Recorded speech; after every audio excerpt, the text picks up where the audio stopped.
현역 시절에 이 일반인들, 비전공인들을 상대로 강연은 여러 차례 하기는 했는데 이 제목으로 한 건 처음이에요. 지금 호주가 지구 생명의 답안지인가, 호주가 두 가지의 아주 중요한 기록을 갖고 있습니다. 하나는 현존 지구상에서 발견된 생물 화석 중에 가장 오래된 것이 호주에 있고요. 또 암석 중에서 가장 오래된 암석이 호주에서 발견이 됐습니다. 물론 앞으로 더 새로운 것들이 발견될 가능성이 없지는 않지만 일단 호주가 최고 기록을 갖고 있고, 제가 그것을 바탕으로 이런 거창한 제목, 호주가 지구 생명의 답안지인가 하는 내용을 지금 감히 여러분들한테 말씀드리려고 합니다.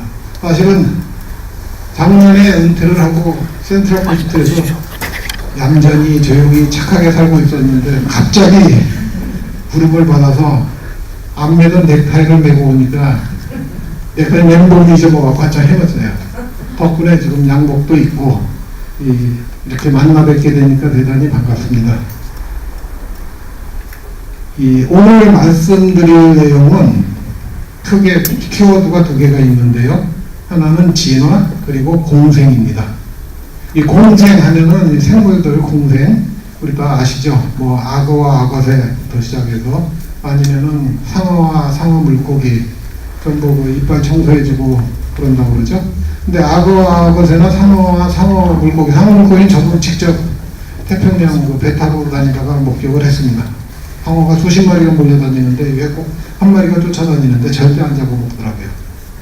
이 공생은 목숨을 건 공생은 아닙니다. 다시 말씀드려서 있으면 좋겠지만 없는다고 해서 크게 문제가 되는, 뭐 수명은 단축되겠죠.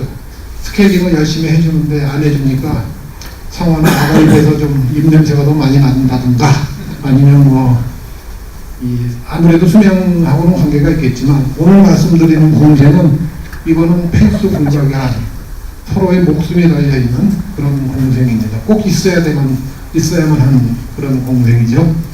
그 다음에 진화. 전 정말 궁금해서 여러분들한테 한번 여쭤보겠습니다. 자, 진화하고 대척되는 개념을 이제 창조론, 진화론, 창조론 이렇게 얘기하는데, 이 세상의 모든 생물이 창조주에 의해서 창조가 되었다 하고 믿으시는 분 한번 손 한번 들어보세요. 네. 또 진화, 생물은 우연히 생겼는데 그것이 진화에서 현재의 생태계를 이루게 되었다. 진화론 쪽에 강조하시는 분 팽팽하네요. 그럼 창조를 하기는 했는데 그 생물들이 진화를 했다. 이 환경에 따라서 한번 그 의견에 동조하시는 분 한번 흔들어 보세요. 네, 약간 더 많은 것 같기도 한데 비슷합니다. 근데 한국에서는 시험 보면 무조건 4지 3나죠. 3개 나왔으니까 하나. 마지막으로 잘 모르겠다.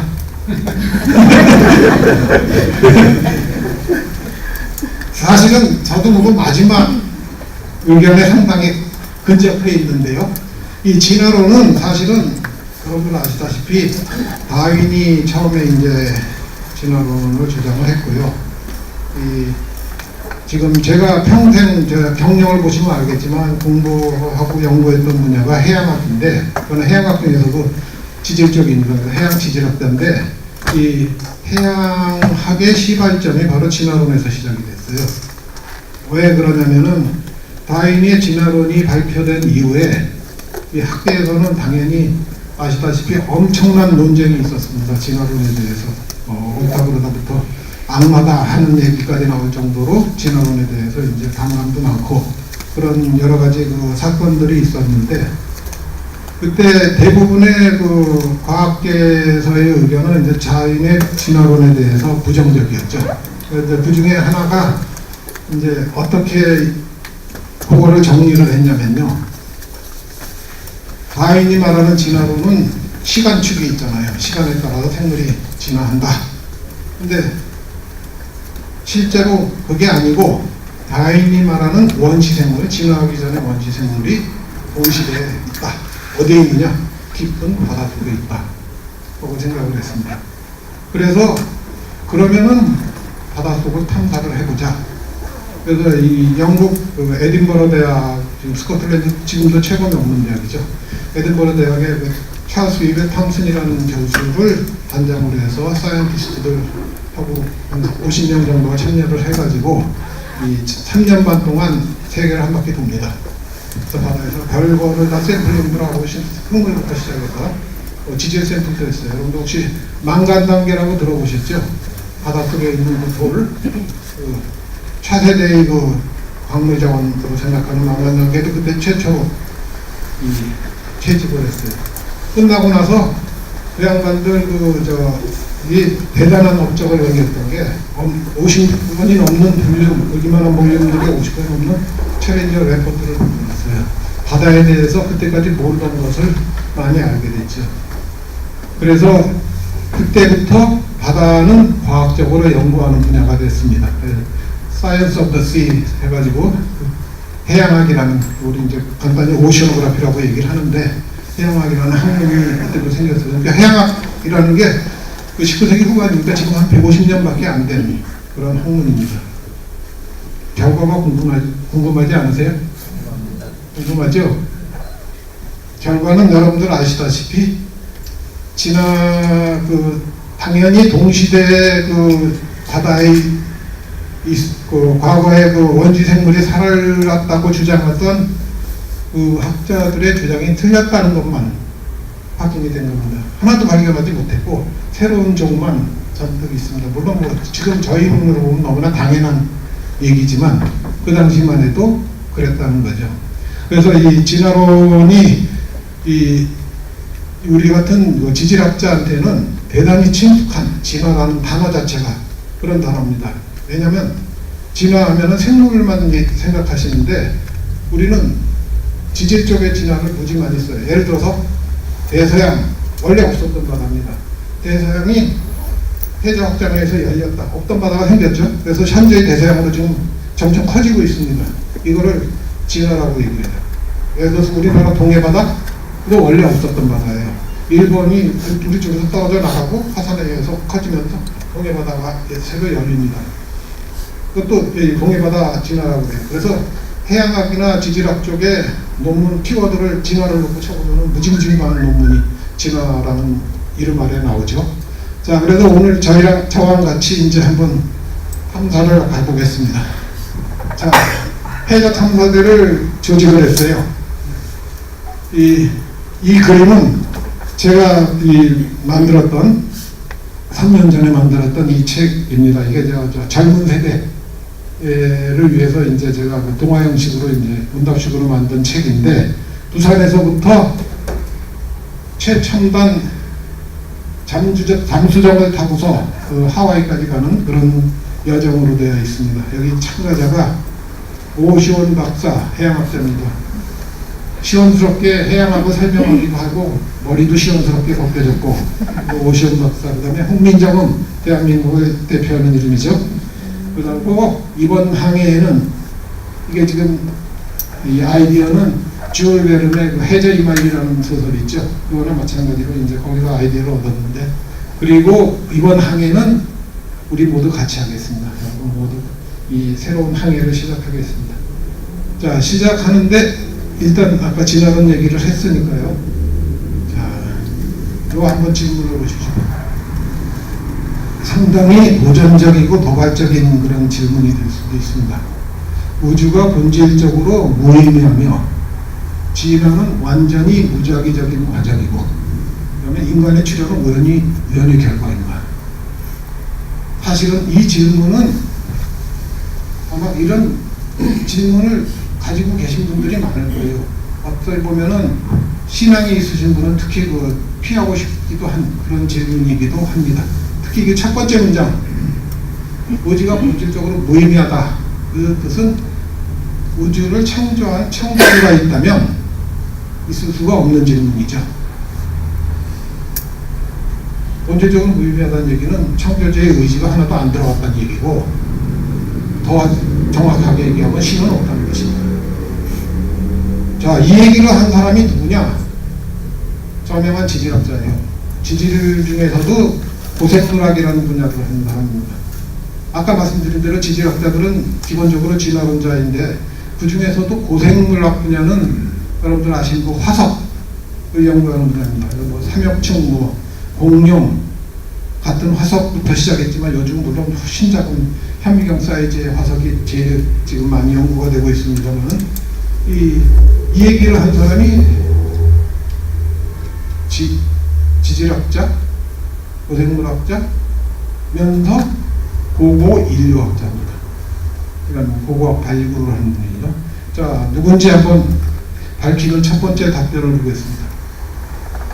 우주는 성세대 이야기하는 시간보다 훨씬 오래전에 만들어졌으며 계속하여 진화하고 있다. 이제 이 성서를 어떻게 해석하느냐에 따라 다르지만 일단 굉장히 오래되었다, 그런 뜻이겠죠.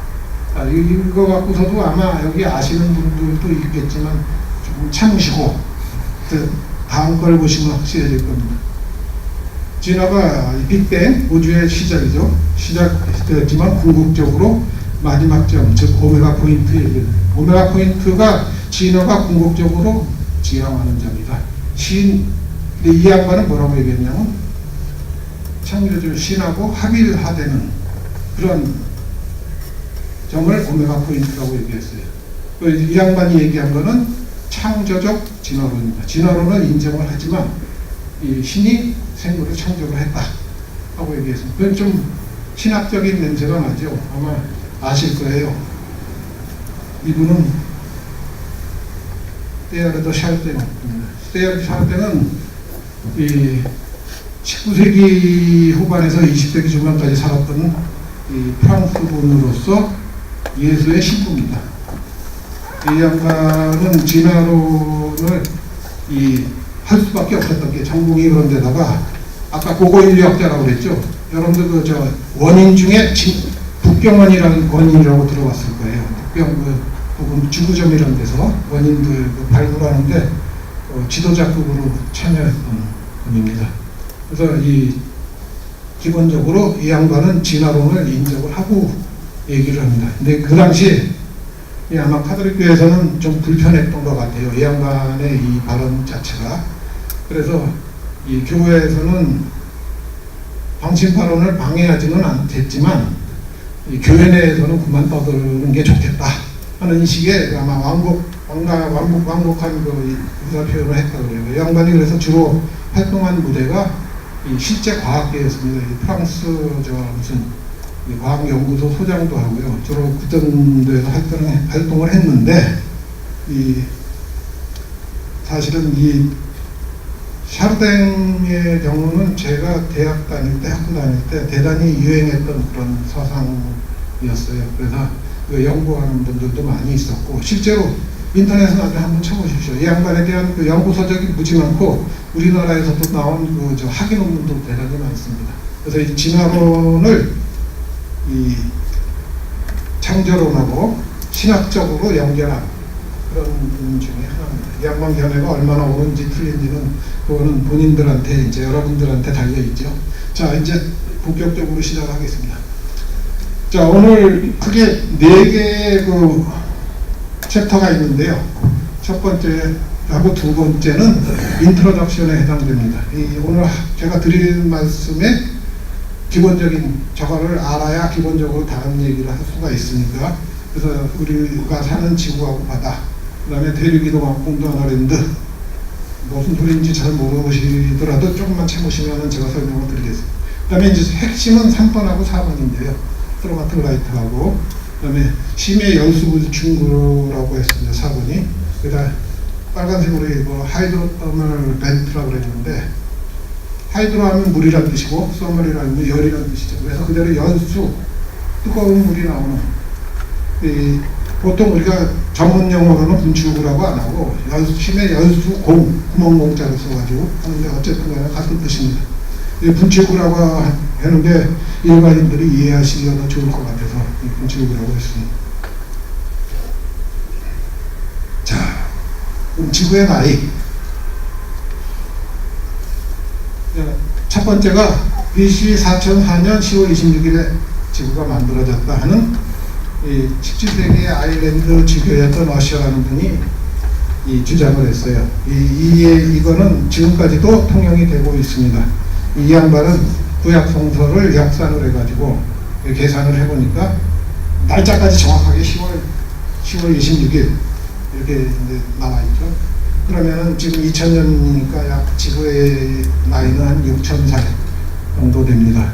근데 지금 우리가 살고 있는 호주 땅에 와 있는 에버리지만으로서 5만 년이 더 됐죠. 그래서 참 이 얘기가 좀 난감합니다. 그 판단은 여러분들이 하는 거다 싶습니다. 근데 이제 우리 같은 과학자들은 우주의 나이는 130억 년 전이다. 지금 6,000년이 아니고 이 빅뱅이 일어나서 우주가 없었던 게 생겼고, 그 다음에 태양계는 한참 후에 50억 년, 80억 년이 지난 다음에 우리가 사는 태양계, 그 다음에 그 중에서도 지금은 거기서 더 시간이 더 지나서 46억 살짜리 행성이다 하는 거죠. 자, 지구의 생명의 바다 기원이라는 거는 대부분 다 공감을 하고 있습니다. 그런데 바다가 생긴 거는 42억 년 전이고, 그러니까 그때쯤이나 생명이 생겼겠죠. 만약 바로 생겼다면은. 그다음에 이제 실제로 우리가 갖고 있는 화석 자료에 의하면은 그보다 훨씬 더 뒤인 33년이라고 얘기를 합니다. 자, 나중에 그때 얼핏 말씀드리겠지만 요즘 가장 핫한 이슈 중에 하나가 지구 말고 다른 행성에도 물이 있겠느냐.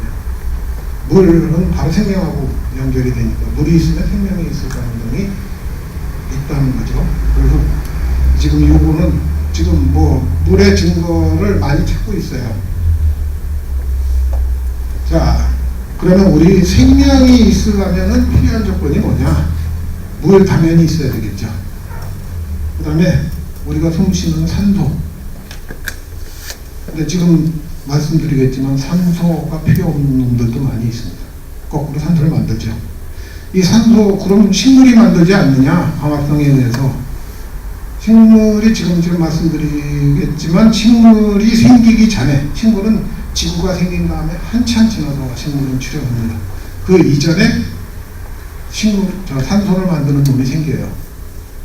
그게 스트로마토라이트라는 건데, 이 산소가 없어도 되지만 이 산소가 지구에 엄청난 영향을 미치게 되죠. 생명이 살려면 식물도 산소를 만들기도 하지만 식물이 산소가 있어야도 호흡을 하니까 산소는 아주 필수입니다. 그 다음에 빛이 있어야 광합성을 하겠죠. 중력. 우리 입고 살고 있지만 지구 중력이 2배 된다고 생각해 보세요. 제대로 걸어 다니지도 못할 겁니다. 아마 그리고 체형 자체가 하체가 두꺼워지고 허리도 작아지고 그래야 되겠죠. 거꾸로 중력이 6분의 1, 10분의 1도 되면 걷지 못하고 뛰어다녀야 되죠. 아마 아폴로 우주선 우주인들이 달에서 통통통 뛰어다니는 사진을 아마 기억하실 것 같은데 걸을 수가 없어요. 중력이 없으면. 그 수밖에 없습니다. 자, 그래서 이 중력 우리가 모르지만 중요한 거죠. 그 다음에 자기장, 이거 진짜 중요한 겁니다. 지구는 거대한 자석인데 태양에서 오는 태양풍, 주로 그 방사선, 감마선, 엑스레이 뭐 이런 것들인데 이거 그대로 노출되면은 인류는 아마 일주일도 안 가서 멸종할 겁니다. 그걸 막아주는 거대한 자석, 이게 이제 자장이 지구를 둘러싸고 있죠. 자, 그래서 자기장은 진짜 중요하고요. 오존층, 후주는 진짜 중요하죠. 우리 자외선을 막아주는 게 오존인데, 오존은 아시다시피 산소가 이제 오존이 되는데, 그래서 산소가 또 산소의 존재가 중요하기도 해요. 오존층은 이제 자외선이 만약에 그대로 들어오면은 이제 뭐 피부암부터 시작해서 생물들한테는 대단히 해로운 것이죠. 남극 쪽에 오존층이 크게 구멍이 나가지고 지구 전체가 난리가 나서 그때 냉매를 지금 다 바꿨습니다. 지금 옛날 프레온가스 쓰는 냉장고나 에어컨은 없죠. 그래서 이제 바꾼 거죠. 근데 그래서 사실은 인간이 지구 환경을 파괴했지만 인간이 지구 환경을 다시 복원한다고 마음만 먹으면 복원할 수 있다는 게 아주 이 대표적인 예가 오존층 복원입니다. 자, 마지막으로 달. 달이 도대체 무슨 관계가 있느냐? 자, 일단 달이 없다고 가정을 해보세요. 조속이 없겠죠. 조간대에 사는 생물이 많습니다. 근데 그거보다 진짜 더 중요한 게 있어요. 자, 지구는 하루에 한 번씩 이 자전을 합니다. 이 자전 속도가 엄청 빠르죠. 지구의 그 저희도 지방에서는 음속의 2배가 넘는 속도로 고속으로 돌고 있어요. 우리가 못 느낄 따름이지. 지금 이 정도 위치면은 거의 음속에 가까운 속도로 지구가 자전을 하고 있는데, 자, 이렇게 빠른 속도로 자전을 하면 우리가 지금 자전 축을 중심으로 자전을 하는데 이게 흔들릴 수가 있어요. 흔들리겠죠. 어렸을 때 팽이 많이 돌려보는 분들은 팽이 그 끝이 축이 흔들리는 걸 아마 아실 거예요. 이 축을 달이 자기 중력으로 잡아주거든요.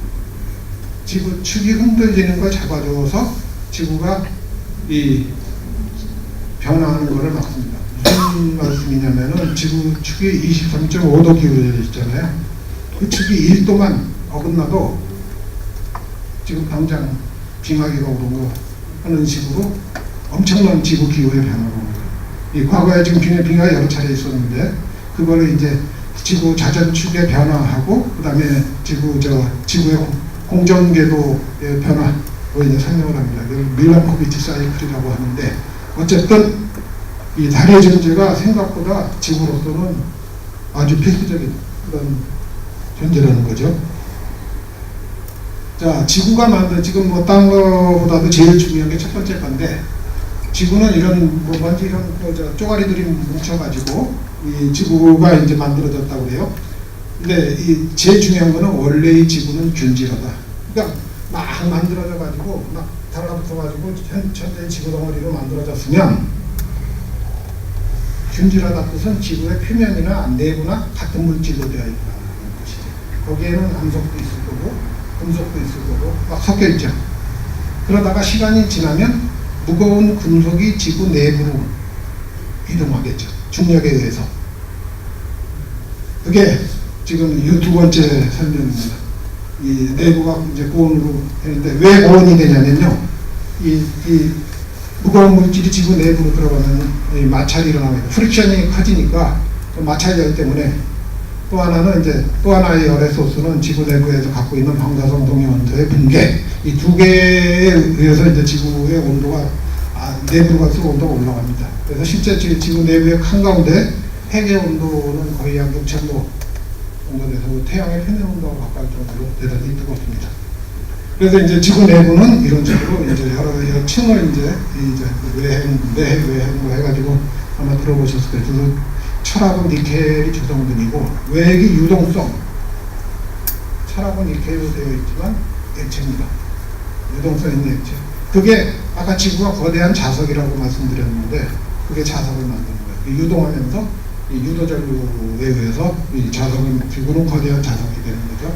그래서 원래의 지구는 균질하다는 걸 지금 제가 강조를 했는데 이 초창기 지구가 이제 그러면은 막 뜨거운 마그마가 막 올라오고 상당히 뜨거웠을 거예요. 그게 이제 균질한 상태였겠죠. 자, 그 다음에 이제 지구 역사를 보시면 이제 막대 그래프가 여러 개 있는데 간단히 설명드리면 이 단위가 10억 년 단위입니다. 1년이요. 그래서 13이면은 130억 년 전이 되겠죠. 아까 빅뱅이 일어난 때. 그다음에 이제 그 지구가 만들어진 거는 4.6이니까 46억 년 전. 근데 요거를 다시 이제 확대한 게 그 다음 막대 그래프죠. 예, 보면은 예, 42억 년 전에 이제 바다가 만들어지고 생명이 이제 이때 여기 보면은 oldest dated rocks 하면은 가장 오래된 측정된 암석 중에 가장 오래된 암석. 왜 지구가 46억 년 됐는데 46억 년 된 암석이 없느냐? 그건 없어졌죠. 그 초기 지구가 물렁물렁하고 그럴 때 안으로 들어가고 그거를 발견한다는 게 굉장히 힘듭니다. 똑같은 게 퍼스트 에비던스 오브 라이프가 36억년에서 34억년 뭐 이런 식으로 얘기를 해봐야 그 전에 생명이 있었더라도 우리가 발견한 건 그 전과는 아직 발견하지 못한 겁니다. 실제로 얼마 전에 있었는지 발견하지 못했다 하는 뜻이지 그 이전에는 생명이 없었다 그런 뜻은 아닙니다. 그 다음에 이제 단위가 이제 커지니까 이걸 확대하면은 빌리언이 아니라 밀리언, 100만 년 단위로 이제 바뀝니다. 그래서 이게 지금 여기 보면은 한기아 브레이크 어파트에서 210이면은 약 2억 년 전에 한기아라고 모든 대륙이 한국에 먼저 있다가 그게 이제 분리됩니다. 이제 바로 그림이 나오는데요. 그래서 깨지기 시작했고, 자, 그 바로 이 순간에 엔드 오브 다이너소어 공룡의 시대가 끝이 납니다. 이게 이제 지제시대에서 얘기하는 아마 중생대, 신생대 하는 것을 보셨을 거예요. 중생대가 거기하고 신생대의 경계가 바로 여기입니다. 그게 끝나고 그 다음에 이제 약 3회 휴먼 어피어스 여기는 논란이 좀 있지만 고대 인류, 원시 인류가 한 400만 년 전에 출현하게 되었다. 이거 화석 갖고 얘기하는 거죠. 그 다음에 이게 이제 앞으로 미래인데 미래를 한번 자세히 보시면 지구의 미래를 보시면 자, 지구는 태양은 50억 년 태양은 대단한 수소를 태우고 하는 연료죠. 근데 연료가 다 끝나게 하면은 태양이 이제 찐빵처럼 부품이 적색 거성이라고 들어보셨을 거예요. 적색으로 이렇게 커지면서 얼마나 커지냐면은 태양계의 4개의 행성 수금지와 화성 궤도까지 태양이 크고 지구는 그 안에 그냥 들어갑니다. 그래서 이제 들어간 지구는 다시 원자 상태로 환원이 된다. 이게 지금 태양 같은 항성, 빛을 내는 별의 일생입니다. 그랬다가 이제 폭발을 해가지고 초신성이라고 이제 초신성 폭발이라는 말 많이 들어보셨죠? 태양은 이제 나중에 초신성이 돼가지고 폭발을 합니다. 지금 우주에서 제일 흔한 원소가 뭔지 아시죠? 뭡니까? 우주를 이루고 있는 기본 원소 수소입니다. 수소가 제일 흔해요. 그래서 이야기하면 조금 빗나가지만 지구 내부도 수소로 되어 있을 거라고 생각하는 학자들이 많이 있었어요. 근데 내부가 더 무겁잖아요. 무거운 물질도 있잖아요. 수소를 엄청난 압력으로 감축하는 것이 지구 내부처럼 지구 내부의 압력이 약 200만 계압까지 올라가는데 그 정도로 압축하면은 현재의 밀도를 갖지 않을 거고 실제로 실험까지 했습니다. 200만 계압 가까이 올렸는데 수소는 수소였지 아닌 게 이제 나타나죠. 지금 지구를 이루는 이런 암석들 그리고 실리콘이나 카본 이런 성분들이 이 별이 깨지고 나면 죽고 나면 이 새로운 원소들을 만듭니다. 그 만들어진 원소들이에요.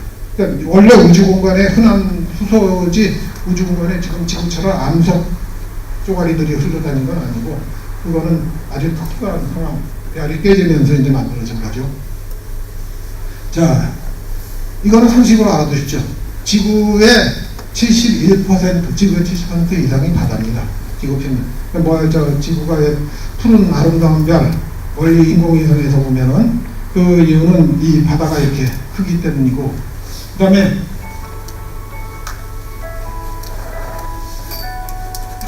너무 떠든다고 조금 조용히 하라. 환경 수심이 3,800m, 그 다음에 육지는 거기에 비해서 840m가 평균 고도예요. 그래서 이거는 심하게 얘기하면은 육지를 대륙을 갖다가 불도저로 싹싹 내려버리면 흔적도 없이 사라지게 되겠죠. 훨씬 더 바다에 훨씬 더 깊으니까. 대륙은 사실 바다에 비해서 아무것도 아니다 하는 거죠. 그래서 해양학자들은 지구라고 부르면 안 된다. 우숫자를 써서 수구라고 불러야 한다. 라고 얘기를 합니다. 근데 또 바다가 불균형하게 돼 있어요. 보면은 북반구의 경우는 바다가 60%고 남반구는 거의 80%입니다. 자, 이 불균형하라고 제가 말씀드렸는데 남반구는 바다가 많고 북반구도 물론 바다가 더 크긴 하지만 남반구에 비해서 작죠. 근데 옛날에 일부 학자들이 어떻게 생각했냐면 지구가 그러니까 밸런스가 안 나옵니다. 위에는 대륙이 많고 대륙이 더 무겁다고만 생각했던 거예요. 사실은 무거운 게 아닙니다. 대륙이 더 가벼워요. 바다가 더 무겁습니다. 이 대륙이 무거운 대륙이 북반구에만 몰려 있으니까 지구와 밸런스가 안 맞는다. 여러분들 그 쿡 선장 아시죠? 호주로서는 굉장히 중요한 사람이잖아요. 쿡 선장이 세계 일주를 3번을 했습니다. 그 3차에 걸친 항해를 했고, 그 마지막 항해의 임무가 뭐였냐면은 그레이트 서던 컨티넨트, 남쪽 어딘가에 있을 이 밸런스를 맞춰줄 거대한 대륙을 찾아가. 지금 남극이죠. 근데 이 수치는 남극까지 포함한 겁니다. 국선장은 남극을 발견하지 못했어요. 남극이 있을 거라는 간접적인 증거들은 많이 수집은 했는데, 그 당시 배가 쉐링선도 아니었고 남극까지 접근할 수가 없었죠. 남극까지 발견은 못했지만, 이 지금 아까 말씀드린 북반구하고 남반구하고 대륙의 밸런스, 이거는 틀린 얘기다. 그거는 뭘 몰랐던 시대에 했던 그런 얘기죠. 자, 지구에 물을 갖다 설명드리면, 이거를 물을 전체를 갖다가 하이드로스피어, 수권이라고 얘기해요. 물수자에서 수권.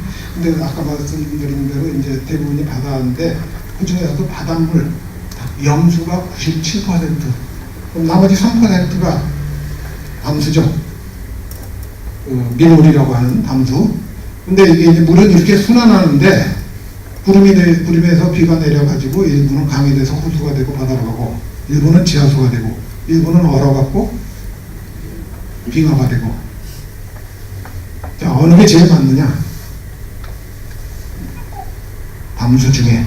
그래서 일반적으로 그냥 이걸 안 보여드리고 제가 질문을 하면은 한참 생각하시다가 대부분의 대답이 지하수 아닐까, 강물이나 호수물은 아닌 것 같고 지하수가 더 크다고 들은 것 같은데, 그럴까요? 빙하가 거의 3분의 2 정도, 담수의 3분의 2, 그러니까 빙하로, 육상 빙하로 되어 있어요. 자, 지금 지구 온난화 때문에 난리죠. 태평양에 있는 산호초로 된 얕은 섬들은 지금 물에 잠기느니 마느니 하고 난립니다. 그 이유가 온난화 때문에 이 육상 빙하가 녹아서 나오기 때문이에요. 바닷물이 얼면, 역으로 빙하시대 바닷물이 얼면, 소금물을 얼려보세요. 순수한 물입니다. 염분이 빠져나가요. 우리가 끓여도 염분이 빠져나가죠. 증류소 만들 때, 실험실에서 증류소 만들 때 그렇게 만들거든요. 끓여가지고 식히면은 그게 순수한 물이 됩니다. 근데 안에 소금만 이렇게 나오게 되죠. 얼려도 마찬가지입니다. 그래서 이 빙하기에는 이런 얼음들이 순수한 물로 나갑니다. 예를 들어서 남극 같으면은 거의 2kg가 넘는 얼음 두께를 갖고 있습니다. 그게 다 녹아서 지구온난화가 진행이 돼서 그게 다 녹는다고 생각을 했대요. 지금 제일 크게 얼음이 있는 곳이 남극하고 그린란드인데, 북극은 아무 관계가 없고요. 그거는 바다에 있는 얼음이기 때문에 그거는 해수면하고 아무런 관계, 녹아도 그대로 물만 좀 묽어질 뿐이지 아무런 관계가 없습니다. 근데 지금 온난화가 돼서 해수면이 올라가는데 어느 정도 올라가느냐? 70m가 올라갑니다. 평균 해수면이. 70m면은 바닷가에 있는 도시는 다 들어가게 됩니다. 시드니부터 시작해서 남한 없는 도시가 없었고요. 그 이전에 지금 난리가 나겠죠. 그래서도 사실 온난화가 상당히 위협적입니다. 거꾸로 마지막 빙하기 같으면은 현재부터 해수면이 무려 130m가 됩니다. 그 자료는 제가 안 보여드렸는데, 그 자료에 의하면 우리나라에서 일본은 물론 대만, 월남, 저 걸어 내려와서 인도네시아, 호주까지 걸어올 수 있습니다. 130m 소식이라면 대단한 거죠. 자, 지금 아까 달 얘기를 했는데, 달은 어떻게 만들어졌느냐? 지구가 만들어진 지가 2억 년 후에 지금의 화성 크기만한, 우리가 이제 테이아라고 이름을 붙이는데, 이 지구가 말랑말랑할 때 그놈이 충돌을 합니다. 대부분 지구에 흡수되고 일부 쪼가리가 튕겨 나가요. 그래서 지구 중력에 잡혀가지고 지구 주변을 돌고 있는 게 현재의 달이다. 지금 달을 구성하는 암석을 보면 지구 암석하고 거의 유사합니다.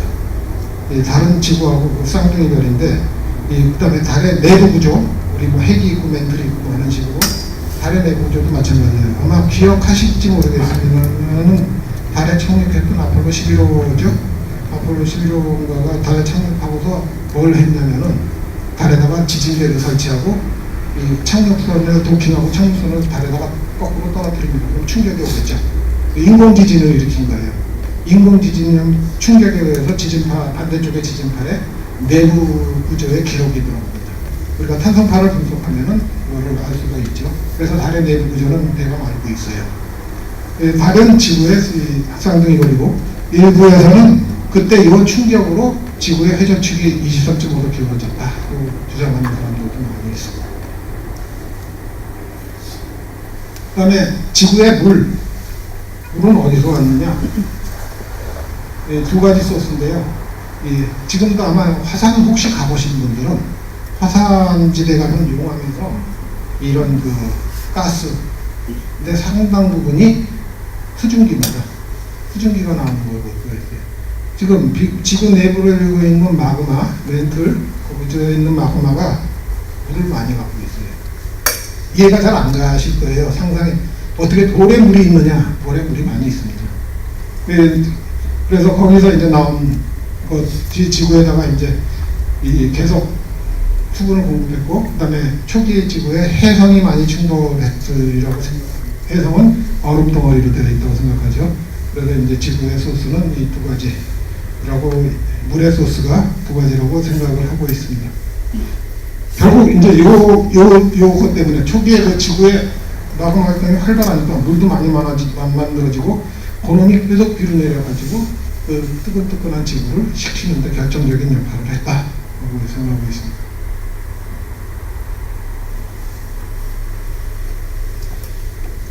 자, 이제 중요한 얘기가 나오는데요. 원시 대기. 그 당시에 그 대기는 물론 현재하고 많이 다르겠죠. 다른 게 이제 주로 예를 들어 생명이 있으려면 물이 있어야 되고 산소도 있어야 되는데, 이거를 그래프를 보시면 그래프가 아주 간단합니다. 복잡하게 생각하실 게 없는 게, 이게 지금 X축이 시간이에요. 근데 이제 빌리언, 10억 년 단위. 이 왼쪽이 그 지금 초기의 지구인데, 이거는 우리가 잘 모르겠다. 대기의 성분. 이게 지금 현재입니다. 자, 예나 지금이나 대기 중에 가장 많은 원소는 질소죠. 메말프로틴이 많은데, 초창기의 지구에는 메테인, 암모니아, 그다음에 아까 그 물도 많이 있었고, CO2, 이산화탄소 같은 것들이 많았고, 산소가 없었다. 생물이 살 수 있는 환경이 제대로 되지 못했죠. 근데 요게 지금 조금 틀린 게, 이 지금 비율이, 현재가 지금 보면은 이 산소가 거의 뭐 한 30-40%가 거의 올라가는데, 사실은 현재 대기 중에 산소의 함량은 21%입니다. 이 21%가 수천만 년 동안 변화가 있어요. 지구의 그 산소가 우리가 딱 살기 적당한 양의 산소가 너무 많아도 사실은 이제 산화가 많이 돼가지고, 우리 활성산소 하면은 몸에 해롭잖아요. 사실은 산소가 많으면 좋은 게 아닙니다. 많아서. 알맞게 지금 우리한테 맞는 거죠. 그래서 이거를 또 뭐 신의 섭리라고 볼 수도 있는데, 어쨌든 간에 이 산소가 지금 이게 21% 정도 되는 거죠. 그래서 요 어딘가에서 갑자기 산소가 늘어납니다. 이거를 우리가 이제 다음에 말씀드리는 산소 혁명, 옥시전 레볼루션이라고, 산소가 지구상에 확 늘어나게 되는 그런 상황이죠. 자, 그래서 첫 번째가 끝나고요. 두 번째 분간하는 데로 가겠습니다. 자, 호주. 2억 년 전에는 모든 대륙이 이렇게 모여있는 판게아였는데, 1억 5천만 년 되면서 분리가 돼요. 북반구에 있는 게 라우라시아, 지금 북아메리카하고 아시아 대륙, 남반구에 있는 게 남아메리카, 아프리카, 남극, 호주, 인도, 이 쪼가리는 마다가스카르이죠. 이놈이 이제 1학년 전에는 어떻게 되냐면 인도가 여기서 본격적으로 떨어져 나가서 아시아를 향해서 북쪽으로 그대로 북상을 합니다. 그래서 꽝 하고 충돌하죠. 그래서 만들어진 게 아시다시피 히말라야 산맥입니다. 히말라야 산맥은 아이러니하게 지구상에서 가장 높은 산맥이 원래 바닷속이었던 거죠. 그래서 바다 화석이 무지 많아요. 이거 암모나이트부터 시작해서 그다음에 이게 지금 이거 올라간 거 혹시 상상도 아닐까 하고 생각하시면은 상상도 절대 아닙니다. 우리가 아까 지구 자기 얘기를 했는데 암석이 갖고 있는 자기를 가지고 측정을 하면 나이하고 위치를 알 수가 있어요. 그 좌표가 나옵니다. 그래서 내비게이션 하듯이 이 대륙의 이동을 갖다가 그대로 추적을 할 수가 있어요. 그 다음에 여기는 안 나오지만 요 사이에 5,500만 년 전에 마지막으로 호주가 남극에서 분리가 됩니다. 그래서 이제 호주도 지금 독산 중이에요. 근데 여기 보면은 여기 아프리카 지금 중동 해가지고 사우디, 이란, 이라크 여기는 그림은 안 그렸지만 요놈들이 떨어져 나오기 전에 이 곤드와나랜드에서 사우디, 이란, 이라크는 쪼가리들이 계속 북상이고 아시아들하고 충돌합니다. 그럼 여기가 뭘로 되어 있어요? 바다죠. 바다의 해상층에 유기물이 풍부합니다. 유기물을 왕창 몰고 올라가서 해상층에 그 땅을 만들었기 때문에 지금 중동 기름이 많은 이유가 바로 그렇습니다. 이 밑에 전부 해상층으로 되어 있어요. 예, 호주는 이제 마지막으로 분리가 됐고 그 덕분에 남극은 모든 대륙에서부터 떨어져 나가고 남극이 본격적으로 냉각이 되기 시작합니다. 엄청나게 추운 대륙이 된 게 호주가 떨어져 나가면서 이 남극 주변에도는 이 세계에서 가장 큰 해류가 있어요. 남극 hunan유라고. 그 해류가 방어막 역할을 해가지고 냉기를 그대로 가두는 거죠. 남극의 냉기가 빠져나가지 못하니까. 그래서 사실은 아마 혹시 이런 질문 가지시는 분은 당연히 있어야 될 것 같은데 지구 역사가 46억 년인데 겨우 2억 년 갖고 얘기하고 있다. 그렇죠? 2억 년 전에는 어떻게 됐느냐. 2억 년 전에도 이런 식으로 대륙이 붙어졌다고 했어요. 그래서 앞으로 모든 대륙이 또 붙을 것이다 하고 생각하는 거죠. 자, 그 호주만 하나 간단히 설명을 하면 호주 동북 쪽에 우리 그레이트 베리어 리프 무려 길이가 2,000km 되는 세계에서 가장 큰 상호초가 있습니다. 이게 대륙 이동에 아주 강력한 증거 중에 하나예요. 왜냐하면 초를 만드는 리프를 만드는 상어는 따뜻한 바다에서 삽니다. 이제 여러 가지 조건이 있어야 되는데 그 중에 하나가 물이 따뜻해야 돼요. 그래서 아열대, 열대, 아열대 해역에서 우리 저 추운 데서 상어추 못 봤죠. 그 열대 지금 시드니 앞바다에도 없습니다. 이 따뜻한 데서 만드는데 그 바운더리가 지금 요 남해기선 가까운 데라는 거죠. 그러면 여기에 있는 산호가 과거에 3천만 년 전에는 이 자리에 있었다는 거예요. 요거는 2천만 년 전에. 그냥 이 산호초를 가지고 우리가 산호초는 돌이잖아요. 이 카시카모레이트로 된 돌인데 그런 걸 가지고서 우리가 나이를 측정을 하면 이런 식으로 나이를 알 수가 있어요. 이걸 거꾸로 이거 안 해도 알지만 호주가 어떤 속도로 지금 북쪽으로 이동하고 있는지를 역상도 가능합니다. 그래서 이거는 이 대륙 이동의 증거라고 얘기했지만 물론 여기서 지금 위에도 현재도 산호가 만들어지겠죠. 하니까. 근데 여기에 있는 오래된 산호들은 여기 이 자리에 있었다. 자, 이건 이제 재미로 5천만 년 후의 지구는 어떻게 되느냐. 5천만 년 후의 지구는 남극이 다시 이렇게 남아메리카하고 연결이 되고 우리가 살고 있는 호주는 계속 북상을 해서 호주 위에 있는 파푸아뉴기니아니 뭐 이런 땅들하고 같이 몽땅 몰고 올라가서 아시아의 일부가 됩니다. 대한민국은 거의 위치되는 거 없으리라고 생각합니다. 이 덕에 사실 우리나라 지진이 없기도 합니다. 우리가 위치가 하나 있으면은 우리나라도 지진이 많이 있을 텐데 지금 5천만 년 후의 세상은 이렇게 많이 미국의 캘리포니아 반도는 지금 떨어져 나가고 있는데 그래서 거기도 지진이 많죠. 알루션 델타 쪽으로 가고 이 동아프리카 쪽도 떨어져 나가고 뭐 이런 식으로 이제 이동하게 됩니다. 현재 그 판의 이동 방향을 가지고 계산하는 거죠. 자, 이거는 10년간 77년에서 80년 사이에 전 세계에서 발생한 지진입니다. 이 지진을 왜 제가 설명을 하냐면 갑자기 이 지진이 일어나는 곳하고 화산이 폭발하는 곳하고 거의 비슷해요. 왜냐하면 판의 경계부거든요. 그래서 이걸 보시면 뭘 알 수가 있냐면 지진은 어디 특정한 곳에서 집중적으로 발생하지 랜덤하게 아무 데서나 발생하는 게 아니다. 이거 뭐냐면 제가 판구적으로는 설명드리지는 않았지만 이게 판의 경계부예요. 이렇게 해서 이런 식으로 지금 예를 들어서 인도하고 이렇게 인도네시아 밑으로 해서 호주 북쪽으로 파푸아뉴기니아 뉴질랜드 이렇게 해서 이렇게 하나를 그릴 수가 있죠. 이거 판 이름이 인도 오스트레일리아 판입니다. 그러니까 판으로 보면은 인도하고 호주가 전혀 관련이 없을 것 같은데 하나는 아시아 대륙에 붙어 있고 같은 판입니다. 인도는 계속 지금도 북상 중이고 보면은 빨간 점이 잔뜩 찍혀 있잖아요. 그래서 저번에 네팔에서 큰 지진이 났었죠. 중부의 지진이 나고 바로 인도 움직임 때문에. 근데 지금 제가 요거를 설명드리려고 하는 내용은 이 지금 바닷속에 있는 요 지금 점들을 가지고 말씀드리려고요. 판의 경계부인데 예를 들어서 지금 이게 대서양이죠. 대서양 아까 원래 없었던 바다라고 말씀드렸습니다. 이게 지금 양쪽으로 대서양이 이런 식으로 지금 벌어지고 있는데 벌어진다는 건 무슨 뜨거운 마그마가 아래서 이렇게 올라와서 양쪽으로 걸리는 겁니다. 그럼 그쪽에 해저 화산이 생기겠죠. 이 해저 화산 때문에 제가 네 번째 챕터가 이제 관련이 되고 거기에 관련된 해역이 어디냐면은 지금 이거 동태평양 쪽에 나스카 코코스판인데 요 사이에 해저 탐사를 했어요.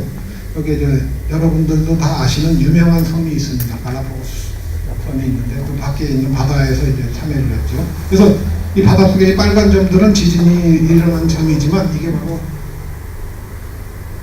화산대하고도 일치한다고 생각하시면 됩니다. 그러니까 이거는 해저 산맥인데 사실은 무려 길이가 8만 km짜리 세계 최대의 산맥이 바닷속에 들어가 있는. 자, 이거 보시면은 바로 아까 금방 말씀드린 이게 대서양이라고 한번 가정을 해볼게요. 남태평양이면 대서양이 아니고 남태평양이면은 이 산맥이 이렇게 갔더라고. 여기 마그마가 올라와서 벌어지고 지금 동쪽에는 뭐가 있죠? 이게 남아메리카 이 안데스 산맥이 있겠죠. 이놈이 대륙 밑으로 내려가면서 다시 녹아가지고 마그마가 올라와서 만들어진 게 안데스 산맥이 되고 서쪽에는 우리 피지니 하는 그 서태평양에 있는 섬들, 화산도 그가 이제 이런 식으로 만들어집니다. 대륙 밑으로 들어가는 것도 있고 바다 밑으로 들어갈 수도 있어요. 이거 다시 또 그림을 보면은 이런 식으로 이 마그마가 올라와서 양쪽으로 퍼져나가고 지금 여기 있는 바닷속에 있는 이 산맥은 평균 수심이 바다 밑에서 평균 수심 바다 밑이 아니고 해수 표면에서 약 2,500m 굉장히 깊은 데 있어요. 근데 끝이 이렇게 갈라진 U자형으로 갈라진 그런 산맥입니다. 그러니까 보통 산맥이면 이렇게 생기잖아요. 그게 아니고 분화가 이렇게 있는 그게 쭉 연결되어 있는 8만 km나 연결되어 있는 그런 산맥입니다. 자, 그래서 이 곤도와나 랜드까지 했습니다. 하나만 더 하고 10분간 휴식을 취하겠습니다. 그리고 아까 처음에 말씀드린 이 책이 이제 그 책장사로 나온 건 아니고요. 나중에 질의응답 시간을 가질 텐데 질문하신 분 중에 제일 질문이 멋진 질문을 하시면 제가 책을 이거 가지고 계신 분도 몇 분 계시지만 드리도록 하겠습니다. 자, 세 번째. 자, 이제부터 핵심 파트로 들어갑니다. 스트로마톨라이트. 이름도 부르기도 힘들어요. 근데 지질학에서 띠의 끝에 부분에 ITE가 붙으면 암석이나 광물을 이루게 됩니다. 그러니까 이거는 합성어인데 스트라타 하면은 층이라는 뜻이에요. 층으로 된 바위, 층을 이루는 바위 그런 뜻입니다.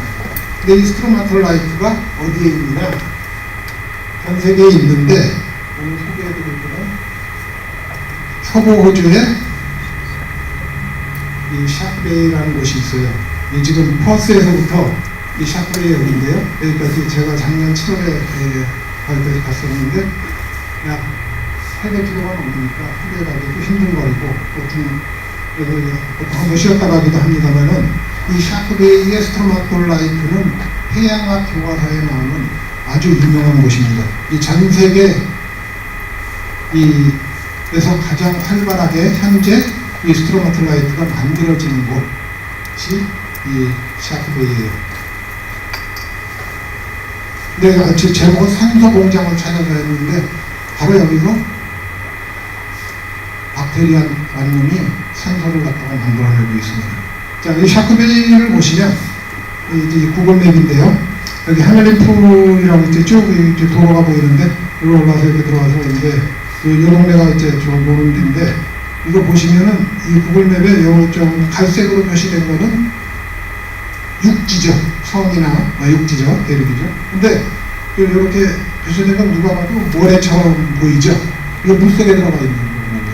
근데 이제 거의 해수 표면까지 올라오니까 바로 요놈 때문에 이게 저 빙하기 위해 사실은 해수면이 올라와서 생긴 구조인데 바로 요놈 때문에 이쪽 바닷물하고 이 맨 안에 있는 물하고 순환이 잘 안 됩니다. 물 색깔이 다르죠. 이 동네 건조하고 햇볕 강하고 물은 순환 안 되고 어떻게 되겠습니까? 바닷물에 염분이 확보되는 거죠. 실제로 이 동네 이 해수의 염도는 하이퍼셀린, 그러니까 고염도 해수가 돼서 약 2배 정도. 보통 우리가 바닷물에 소금이 3.5% 정도 있다고 그래요. 일반적으로 평균에서. 근데 여기는 7% 가까이 되는 굉장히 짠 바닷물이 되는데 그 이유가 바로 그것 때문이라는 거죠. 우리 벌써 볼 시기에 다르지 않습니까? 그래서 사실은 그래서 해양학 교과서에 어떻게 나오냐면 이 스트로마톨라이트가 만들어지는 환경이 이런 고염이면서 조용하면서 햇볕도 강하고 하는 게 여태까지의 이론이 있는데 그 후의 연구에 의해서 고염이 아니더라도 일반 바닷물에서도 많이 만들어진다. 근데 그 증거는 이제 다음에 또 나오죠. 자, 이건 이제 찍은 사진들인데 이 물속에 이런 식으로 까맣게 된 바위들이고 여기 지금 아래는 뭐가 보이나 까맣게 있죠. 자, 스트로마톨라이트라는 거는 사이아노박테리아라고도 하는데 이 박테리아가 만든 구조입니다. 아까 공생 얘기를 처음에 얘기했는데 이 시아노박테리아는 광합성을 하는 박테리아예요. 이 박테리아가 그러니까 식물이 지구에 생기기 훨씬 전부터 박테리아가 만든 광합성에 의해서 지구에다 산소를 갖다가 공급하기 시작한 이게 굉장히 중요한 역할을 하는 박테리아죠. 자, 그래서 스트로마톨라이트를 설명하면 지금 바로 세계에서 가장 오래된 생물 화석이 호주에서 발견되었다는 놈이 바로 여기입니다. 이 35억 년이 된 에리아가 이 자리는 아니고 서부호주에서 이제 이거는 현재 지금 만들어지고 있는 것이고 과거에 만들어진 돌에서 이제 발견했습니다.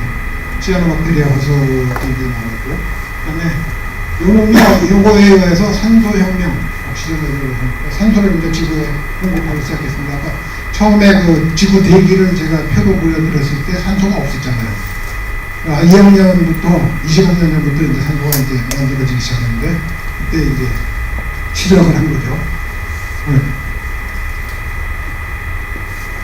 자, 그래서 이놈이 이제 생명체를 만드는데 결정적인 역할을 합니다. 왜냐하면 산소를 만들어주고 산소가 자외선을 차단해주는, 아까 오존 말씀드렸죠. 오존층을 만들어서 자외선 차단하는 효과도 있었고, 그 다음에 철광석, 철하고 아무 관계가 없을 것 같은데 관계가 굉장히 많습니다.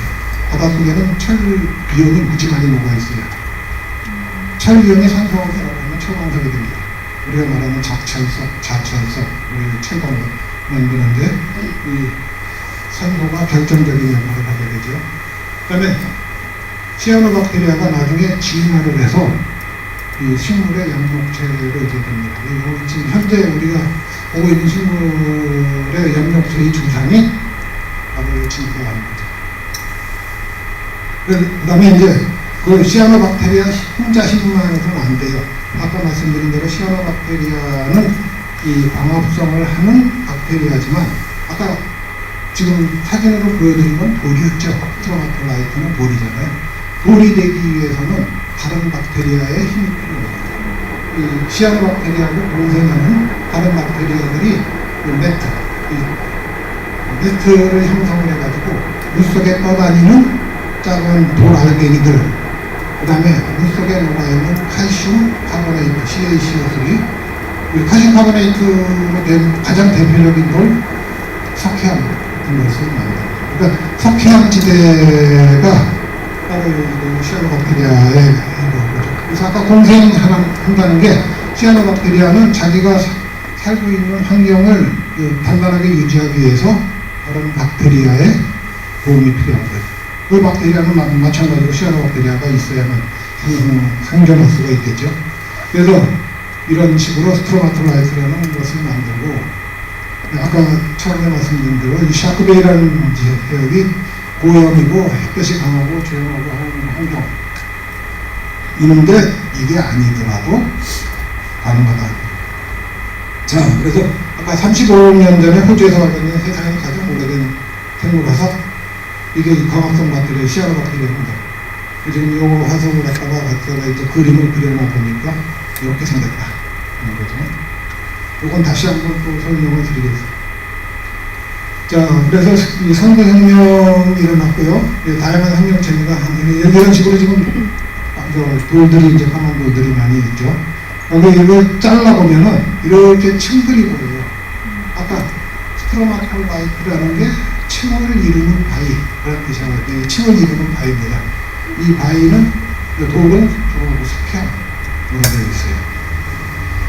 자, 이게 지금 제가 번역했던 그 해양학 교과서에 나오는 건데, 이 샤크베이에 있는 그 스트로마톨라이트, 여기 보면은 따뜻하고 수심이 약고 양면으로 해역에서 성장한다고 했는데, 이제 그 후에 나온 논문들이 이제 이거를 갖다가 조금 바꾸는 거죠.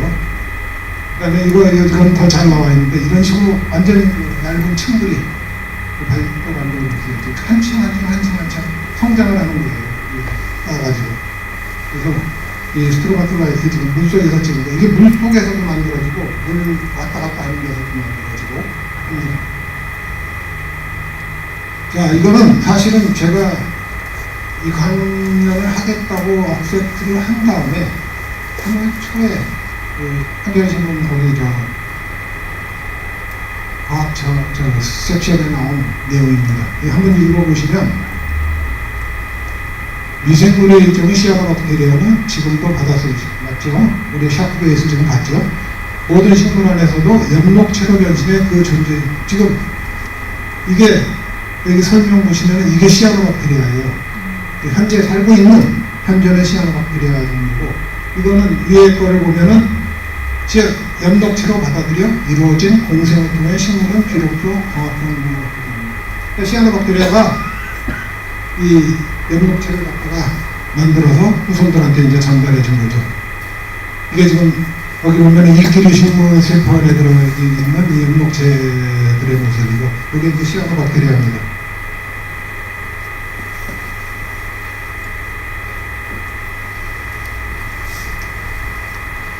아까 호주에서 발견된 35억 년 전 바닥하고 보면은 아주 유사하죠. 35억 년 전 거하고 상당히 유사합니다. 지금 이거는 현재의 시아노박테리아. 자, 이거는 우리나라 영월, 강원도. 우리나라 강원도의 상당 부분이 옛날에 얕은 바다였습니다. 그 석회암 지대가 많죠. 아마 그 석회 동굴들 많은 거 아마 아실 거예요. 석회암들. 그러니까 석회암은 얕은 바다에서 만들어지거든요. 그래서 석회암이 많기 때문에 거기 뭐 문경 시멘트 공장이니 시멘트 같은 것도 그래서 만드는데, 여기 영월에 지금 이 사진으로 제가 찍은 것도 아니고 인터넷에 이렇게 봤는데 이 스트로마톨라이트가 여기에 있다는데 이 사진으로서는 정말 확인이 잘 안 됩니다. 이거를 보여드린 이유는 지금 스트로마톨라이트라고 아마 여기다가 써있고 여기 지금 전망대까지 만들어 놨는데 호주에만 있는 게 절대 아닌 거죠. 전 세계의 바다에 스트로마톨라이트가 옛날에 많이 있었고 그게 지금 전 세계적으로 남아있는 거죠. 대한민국에도 있다 하는 거를 지금 보여드리려고 합니다. 자, 그래서 마지막으로 하이드로스바 벤트 심해 연수 중도. 아까 우리가 해저 탐험을 가면서 시작한 게 얕은 바다부터 시작했습니다. 스트로마톨라이트, 호주 샤크베이부터 이제 나가고 이 장수정이 이제 깊은 데로 항해를 합니다. 수심 2,500m 이상의 깊은 곳으로 이제 갑니다. 거기에 지금 해수 심해 연수원 출구라고 하는 것을 이제 발견을 하게 되죠. 자, 그 전에 딱 한 가지 지금 관련이 약간 있는 말씀을 드리면 바다의 수온 인프로를 보시면 이게 지금 바다 표층이에요. 한 1000m까지. 이건 뭐 극지방이 됐던 열대지방이 됐던 온대지방이 됐던 표층 온도는 차이가 나지만 1000m 이상 내려가면 차이가 없어요. 같아집니다. 그러면서 온도가 대단히 차가워져서 거의 영도 어떤 경우에는 마이너스까지 내려가기도 합니다. 실제로 제가 우리나라 동해에서 바닷물 온도를 재보니까 영도 어떤 때는 마이너스까지도 내려가더라고요. 그러니까 굉장히 차가운 바닷물이다. 그래서 이 바닷물은 해역에 관계없이 심층수는 빙점에 가깝다. 그 다음에 표층수하고 심층수, 이 표층에 있는 거라고 이 바닷속에 있는 바다는 별도로 움직인다. 이게 같은 물이 아니에요. 같은 바다지만 위아래로 섞이지 않습니다. 가벼운 표층수는 심층수보다 가볍거든요. 가볍기 때문에 밀도가 낮기 때문에 위에 떠 있어요. 가벼운 물이 위에 있으면 무거운 쪽으로 내려올 수가 없지. 반대만 되지. 그래서 이게 별도로 움직인다. 실제로 해류를 봐도 어떤 경우는 심층수가 여러분들 보시기에 왼쪽에서 오른쪽으로 가면 표층수가 심층수는 반대로 움직이기도 해요. 완전히 따로 노는 그런 물입니다. 근데 이걸 말씀드리는 이유는 우리가 간 바다에 수심이 2,000m, 2,700m쯤 되면은 엄청나게 차가운 영도에 가까운 바닷물인데 거기에 뜨거운 게 있다는 거죠. 어디냐?